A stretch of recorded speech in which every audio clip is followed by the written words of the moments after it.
What if I told you there's a place where the stories of Arabian Nights aren't stories at all?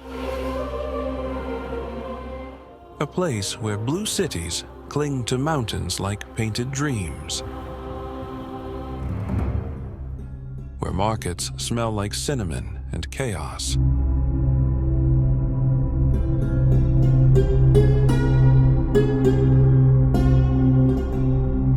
and where the desert moves like a living ocean.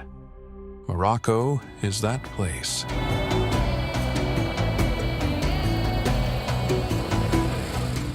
A land of mountains, deserts, oceans, and ancient cities, all stitched together with color and story.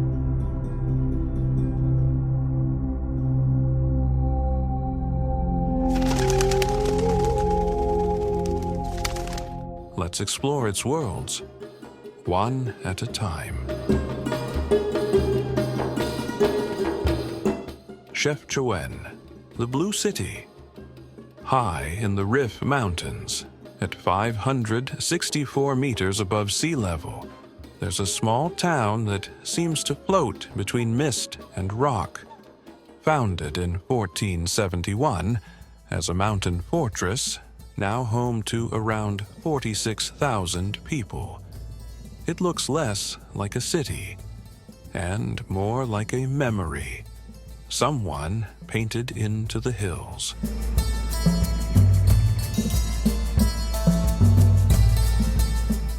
Now, let me ask you something.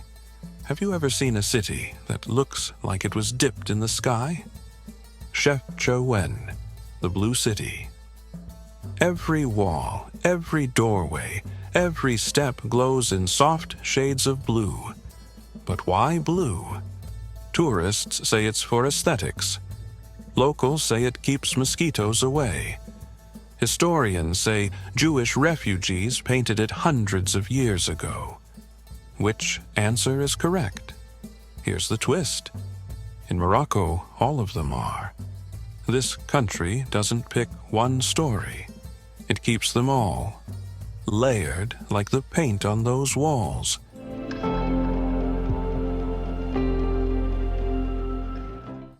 Few people know that many families repaint their homes every spring.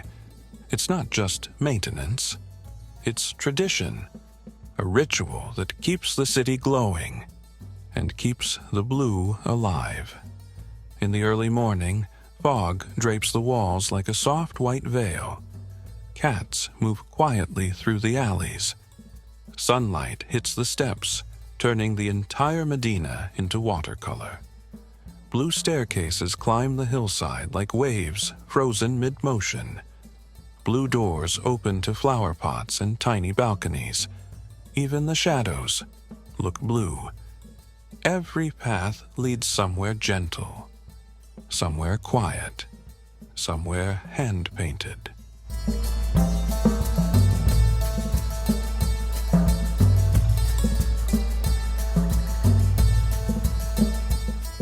In summary, Chefchaouen feels like a quiet dream painted by hand. But that's Morocco. Everything is beautiful. Everything is intentional. And everything has a story. F-E-Z, the living maze.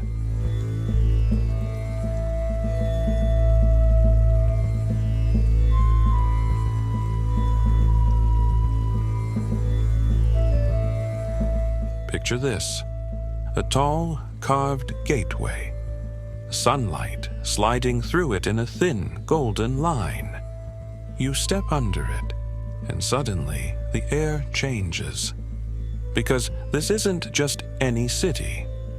Fez is ancient, older than the idea of Morocco itself.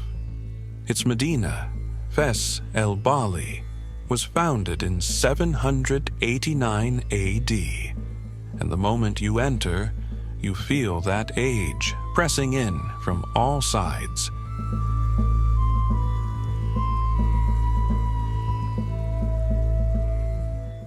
The streets twist immediately. More than 9,000 narrow pathways, all curling like rivers trapped in stone. Some so tight, the sunlight comes down in stripes, thin enough to look hand-drawn. Brass workers hammer bowls in tiny workshops that sound like chiming bells. Tanners work in deep red, yellow, and brown dye pits that look like giant painter palettes. Bakers slide flatbreads into hidden wood ovens tucked behind low old doors. And then, tucked deeper inside the maze, you find something unreal. A quiet courtyard holding the world's oldest continually operating university, Al-Qarawiyyin, founded in 859 A.D. and still alive today. Students walking under the same arches walked here over 1,100 years ago.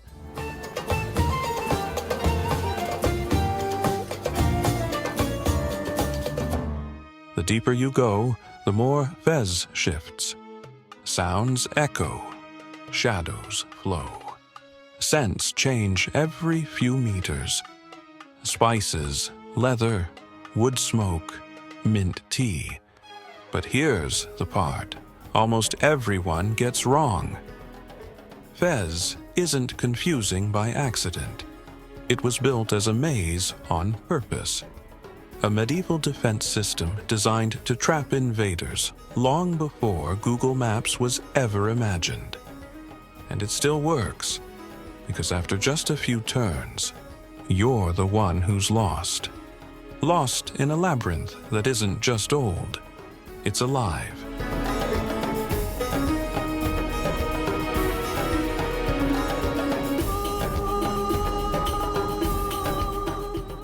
In short, Fez is a living maze carved by history, protected by chaos, perfected by time.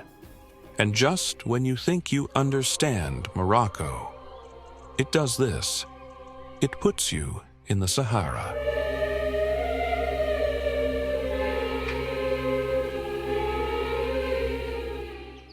The Sahara, the endless sea of sand. Imagine stepping into a silence so big, it almost roars, a world made only of wind, sand, and sky. Here, dunes rise in slow-motion waves, some towering nearly 150 meters high. They shift every day, inch by inch, as if the desert is rewriting itself constantly.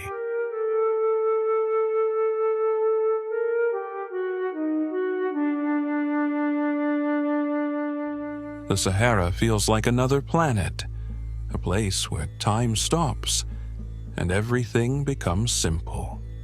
Daytime heat climbs past 40 degrees Celsius, sometimes even 50 degrees Celsius, a heat that presses into your skin like sunlight with weight. But at night, it drops to 10 to 20 degrees Celsius, cool enough to feel like someone pulled a blanket of cold air over the desert. And then the stars arrive. Not softly, not shyly. They erupt across the sky, thousands, then millions, until the night glows like a lantern made of galaxies.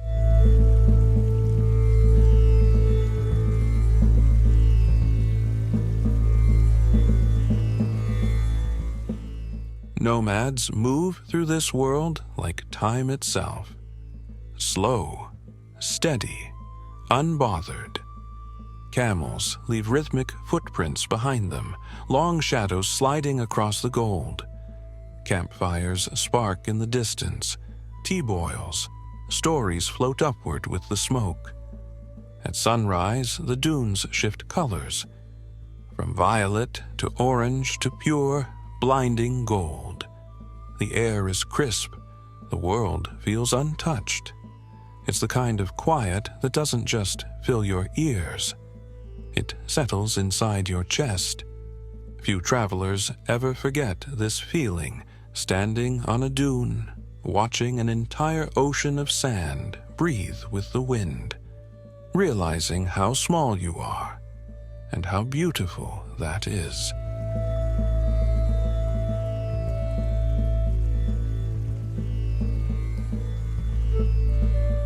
And somewhere far beyond this desert, where the wind trades sand for salt, where blue replaces gold, where the world softens, another story is waiting just beyond the horizon. Essaouira, the Wind City. Imagine standing on a shore where the wind never stops, where the ocean doesn't whisper. It pushes, where white walls guard the coast like silent soldiers, and blue boats rock as if they've always belonged here. This is Essaouira, a coastal town wrapped in cool ocean winds strong enough to lift kite surfers straight into the sky, the reason people call it the Windy City of Africa.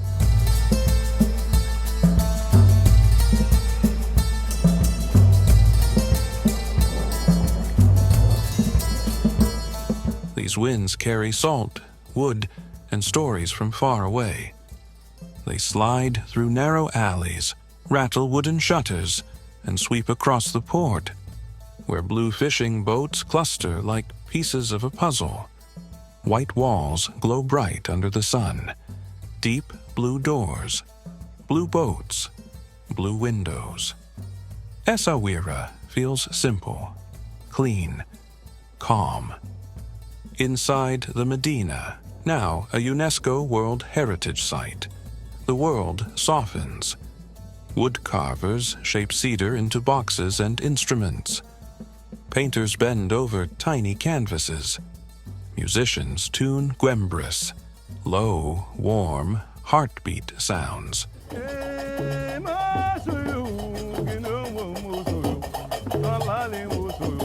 By the old cannons, kids play football. Their laughter echoes off stone walls. Waves crash somewhere below them, steady, patient, ancient. Most travelers never notice how unusual this city is. Essaouira wasn't just built, it was designed. A French architect once reshaped it with straight European lines and Moroccan soul. The result? A town that feels perfectly balanced, like a breath you didn't realize you were holding. As the day tilts toward evening, the light shifts. Shadows stretch long. The air cools. And then, Nawa music rises. Deep drums, metal castanets, voices rolling like slow waves, always returning, always repeating. Essaouira is calm water and strong wind, soft air and heavy waves, a world sculpted by motion.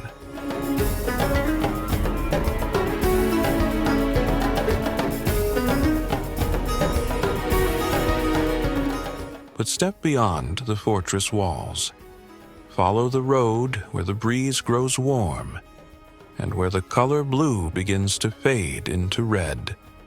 Because somewhere past the dunes and the drifting heat, a city is pulsing, not with wind, but with fire. Marrakesh is stirring. Marrakesh, the red heart of Morocco.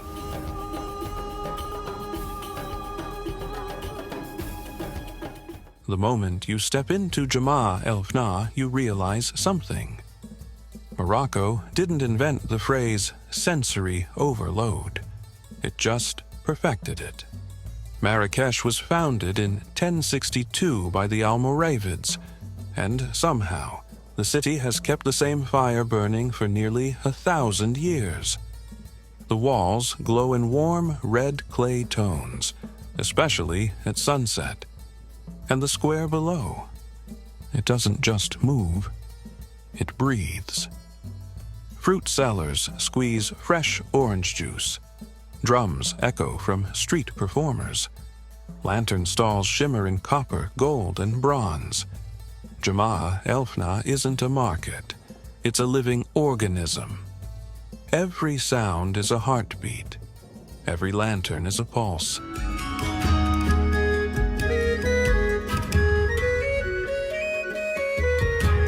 Snake charmers play soft flutes.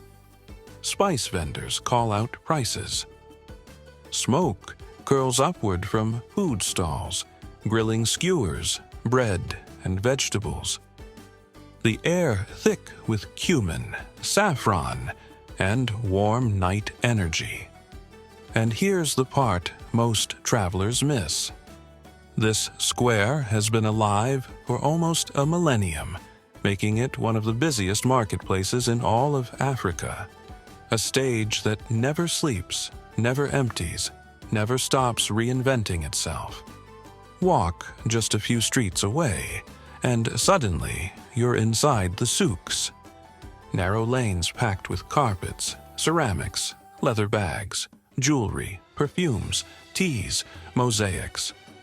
Colors layered on colors, stacked on centuries.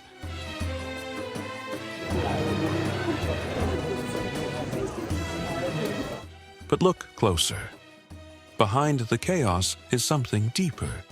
The calmness of artisans who've been doing this all their lives. Motions repeated for decades. Craft passed down hand to hand, heart to heart. Nothing rushed. Nothing forced. Everything practiced. Yet somehow spontaneous every single day. That's when Marrakesh reveals its truth. Morocco isn't a destination. It's a rhythm. A rhythm shaped by Berber, Arab, Andalusian, African, and European influence. Not colliding, but flowing together like instruments in the same song.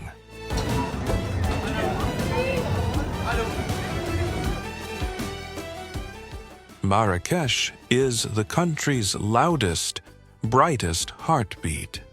But leave the red walls behind and lift your eyes past the rising heat. There, on the horizon, stone begins to rise cold, ancient, unmoving, a spine of rock that cuts the sky. The mountains are waiting. The Atlas Mountains, the stone spine.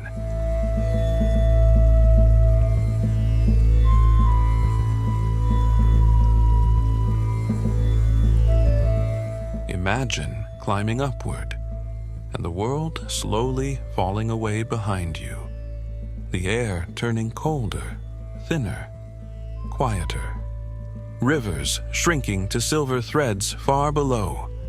Villages fading into tiny sand-colored dots. And then, one more step, and the horizon opens like a book. These are the Atlas Mountains, Morocco's long, ancient stone spine. A range crowned by Mount Toubkal, a giant rising 4,167 meters into the sky, the highest peak in all of North Africa. Up here, altitude isn't just a number, it's a feeling.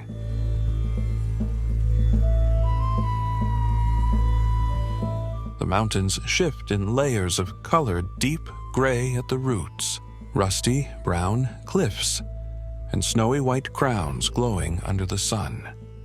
Berber villages cling to the slopes like clusters of clay, so perfectly blended into the rock. You can't tell where the mountain ends and the home begins. Mules step along narrow trails with quiet patience. Old shepherds guide goats across ridges that look impossible to stand on. Children run along paths barefoot, the same paths that leave travelers breathless after minutes.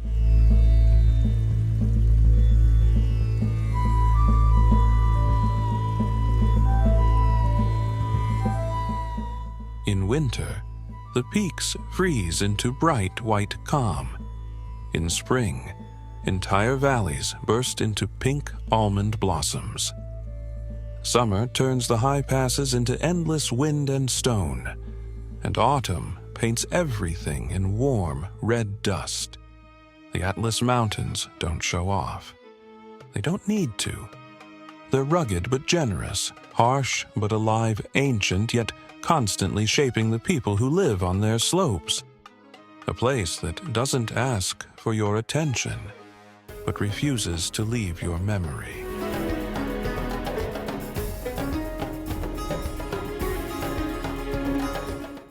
And when you finally descend, when the wind softens and the rock turns red, something appears in the distance. A fortress made of sun-baked earth, golden, still, like a dream that forgot to wake up. A place you've seen, even if you don't yet know its name.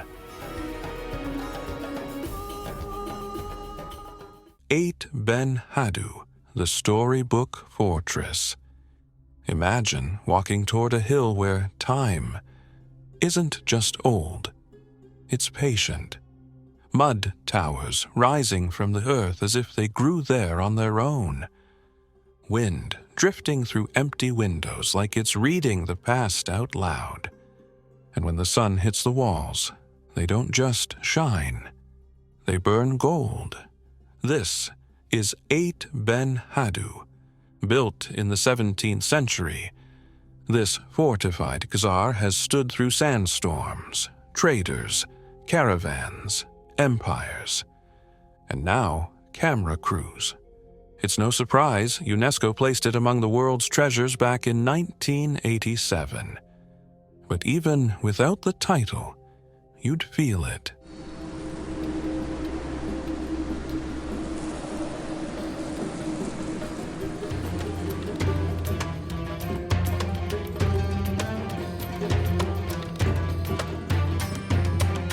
The mud brick towers rise like ancient guardians. Alleyways twist in sun-baked patterns. Palm trees sway along the shallow riverbed, casting thin shadows over the dusty stones. Bridges of clay and rock connect the homes, creating a maze that feels hand-carved by storytellers. Inside these walls, silence is never empty. It's filled with whispers, caravans passing, merchants trading, families praying, all layered in the air like invisible footprints.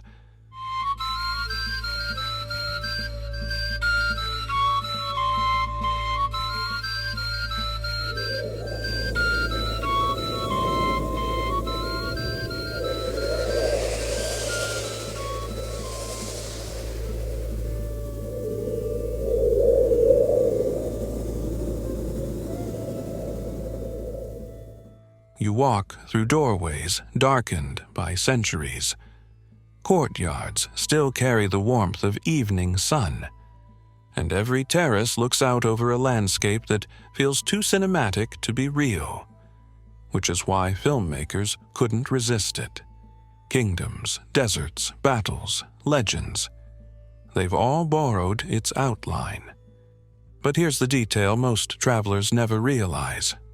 A handful of families still call this fortress home.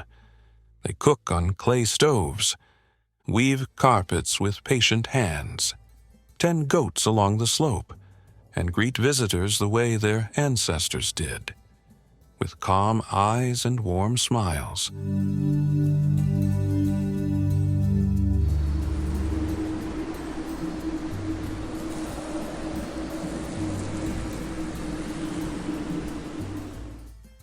As the day fades, the walls shift from gold to amber to deep red.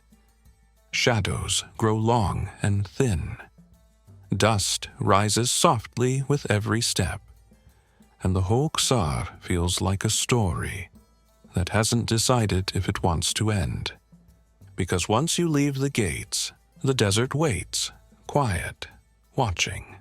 And beyond the river, a town stands still in the sun, its rooftops glowing like they're keeping their own secrets. A place where storytellers, traders, and dreamers begin their journey into the Sahara, where reality blends with legend and the road feels like an invitation. A town that doesn't open doors. It opens horizons. Ouarzazate, the door to the desert. The mountains end here. The desert begins. Golden light spreads across wide streets. The air smells of sand, stone, and old stories. Everything feels on the edge of two worlds. This is Ouarzazate.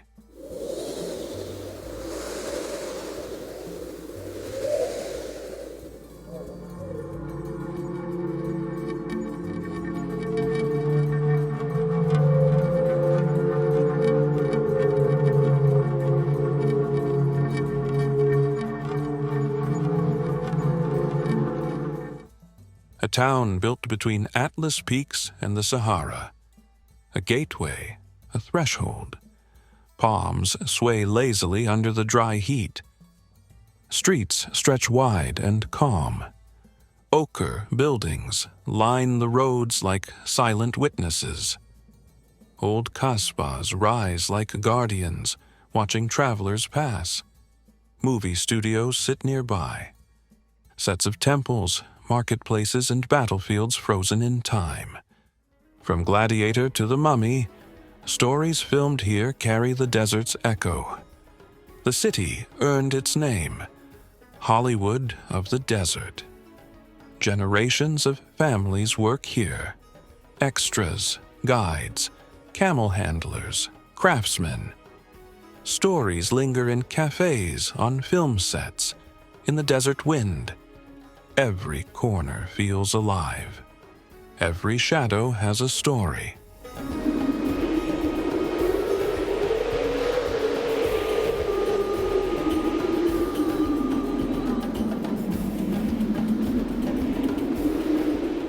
Ouarzazate is the cinematic door to Morocco's desert heart.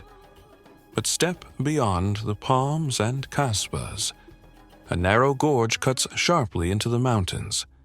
Cliffs soar straight up. The river whispers secrets that have flowed for centuries. This is a place where stone becomes cathedral, where nature carves arches higher than imagination. And if you listen closely, you can hear the mountains opening the path to the Tadra Gorge, a canyon where silence is carved as deep as the walls themselves. The Tadra Gorge, the stone cathedral. There are places the earth keeps to itself. Places so tall, so narrow, you feel swallowed by stone. The wind whispers only in hidden corners. Light moves slowly here, finding cracks, painting the walls in gold. This is the Tadra Gorge.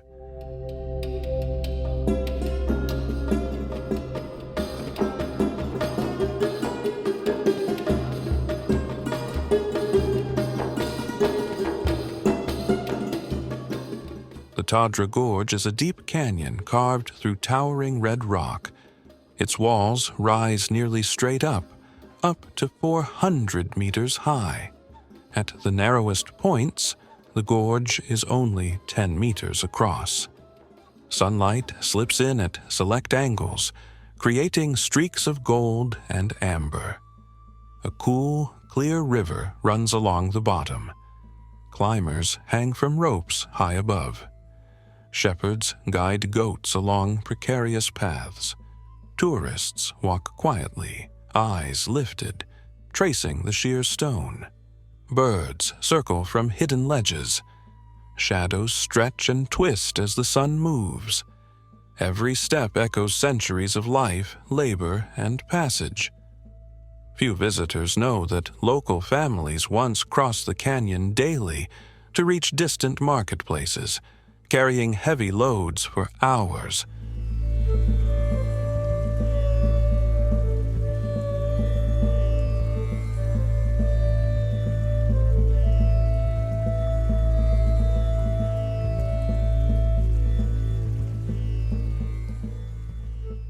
The gorge is massive, ancient, serene.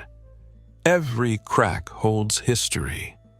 Every echo whispers a story. In summary, the Todra Gorge is a cathedral where stone meets sky. And yet, just beyond these cliffs, the mountains soften.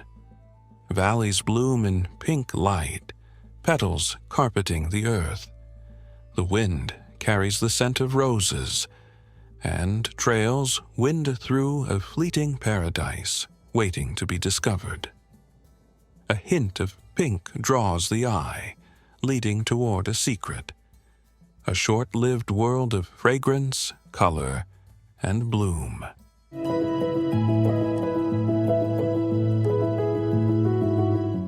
The Rose Valley, the blossoming road. Some beauty only shows itself when you look quietly. A valley tucked between hills. A scent that drifts before you see it. This is the Rose Valley.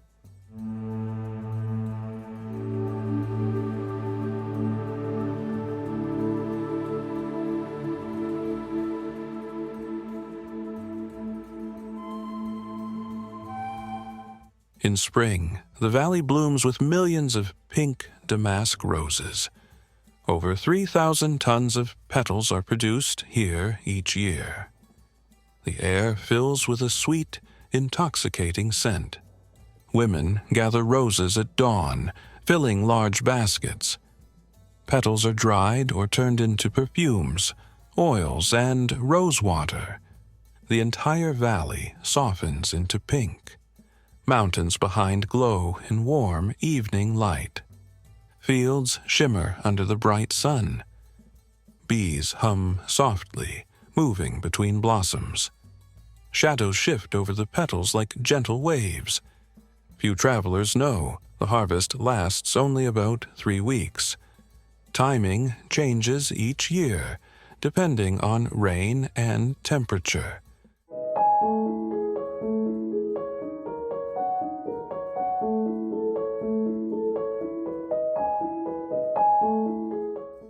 When the Festival of Roses begins, the town bursts into celebration. Music, parades, rose crowns.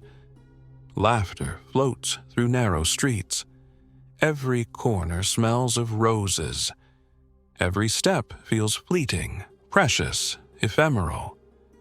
But beyond the hills, the scent of the sea begins to mingle with roses. A calm, hidden lagoon waits, reflecting sky and sun. Petals meet waves. Whispers of wind curl across the water. A place where color, scent, and silence merge. The Lagoon of Calm, Hualidia.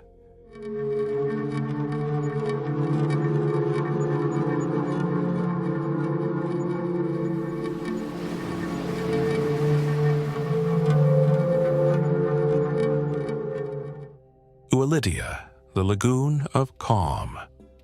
Some places keep their peace like a secret. A lagoon hidden behind dunes.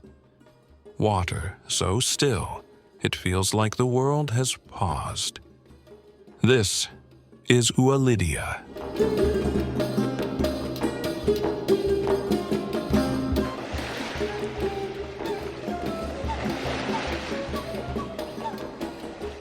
Hualidia is a quiet coastal village built around a shallow blue lagoon. Water laps gently against sandy shores. Fishermen float in small boats shaped like colorful shells. Birds glide low across the water, wings just skimming the surface. The lagoon reflects the sky like a giant mirror. Its waters stay calm even when the Atlantic churns beyond. Reeds sway softly along the edges. Pelicans circle above, diving for fish with quiet grace. Few visitors know that oysters from Hualidia are considered the finest in Morocco. Nurtured in these calm waters and harvested fresh each day. The town was fortified in the 17th century by Sultan al-Walid, a quiet guardian of the lagoon.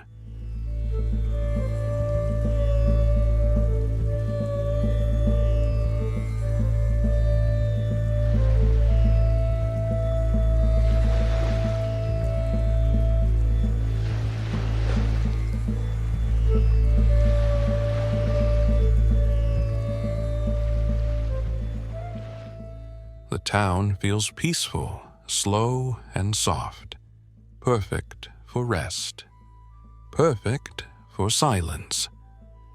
Every evening, the sunset turns the water and sky pink and gold. That's why Hualidia is called Morocco's calmest corner of the ocean. But beyond the lagoon, the road winds past history and careful design. Gardens bloom in symmetry. Streets hum quietly with order. The capital waits, where the Atlantic breeze meets royal walls, where quiet is deliberate, and power wears calm like a crown.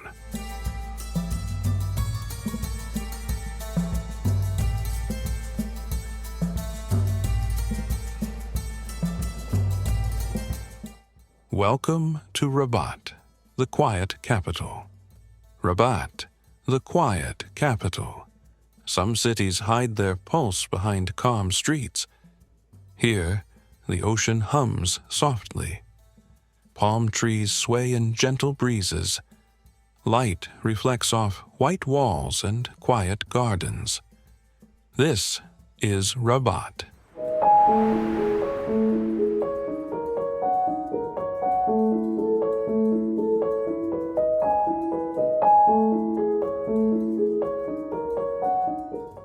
Rabat became Morocco's capital in 1912 under French rule, but it carries the calm of centuries past.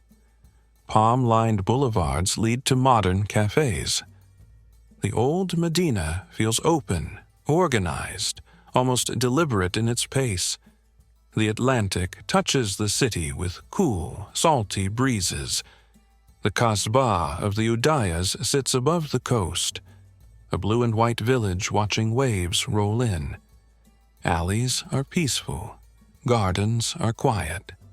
Fountains trickle softly in hidden courtyards.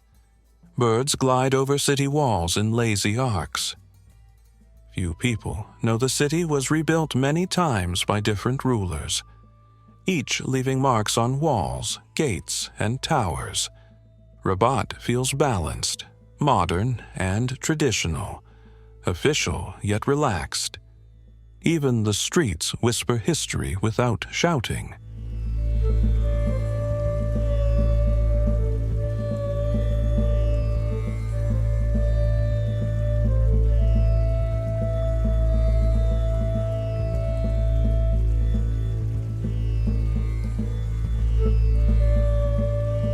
In summary, Rabat is Morocco's quiet royal capital by the sea.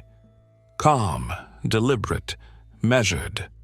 But beyond the orderly streets and serene gardens, the walls wait that once held thousands of horses. Gates whisper stories of imperial ambition. Courtyards hide echoes of sultans and their dreams. A city of past grandeur quietly holds its breath. The forgotten imperial city stirs, ready to show what lies beyond the calm.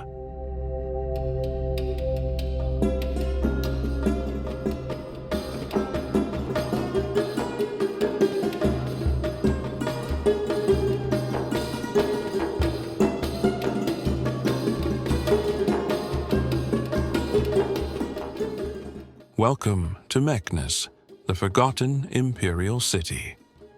Meknes, the forgotten imperial city. Some cities carry echoes of dreams long past. Streets are wide, walls are tall, the air hums with soft, everyday life, yet whispers of grandeur linger. This is Meknes.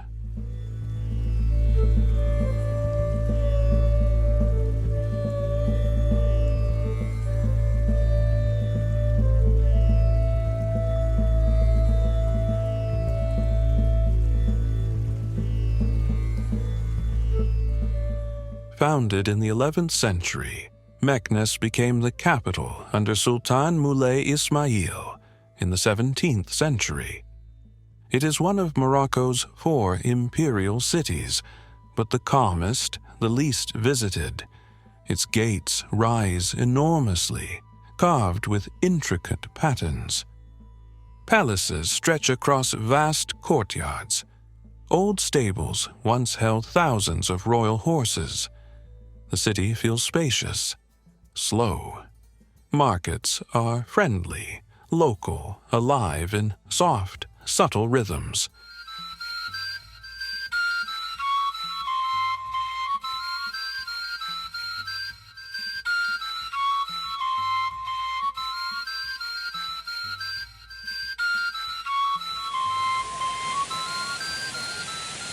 The scent of spices drifts through narrow lanes. Voices rise and fall like a soft chorus. Few people know that Meknes was the dream city of Sultan Moulay Ismail, who planned to build one of the greatest capitals of the Islamic world. Today, it remains a quiet masterpiece. Streets that once echoed with royal processions now hum with daily life.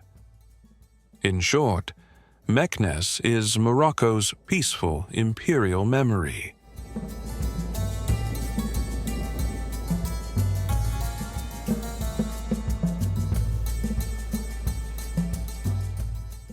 So, what makes Morocco feel unreal yet completely real? Is it the colors, blue walls, red cities, golden sands? Is it the sounds, markets, drums, waves, wind? Is it the people who keep traditions alive with their hands and their stories? Or is it the landscapes, mountains, oceans, valleys, oases, each one different, each one alive? Here is the simple truth. Morocco is a story you can walk through, a country where legends feel local and reality feels magical. From the Sahara to the sea, from ancient cities to quiet villages, from painted walls to golden sunsets, Morocco is the Arabian Nights country that actually exists.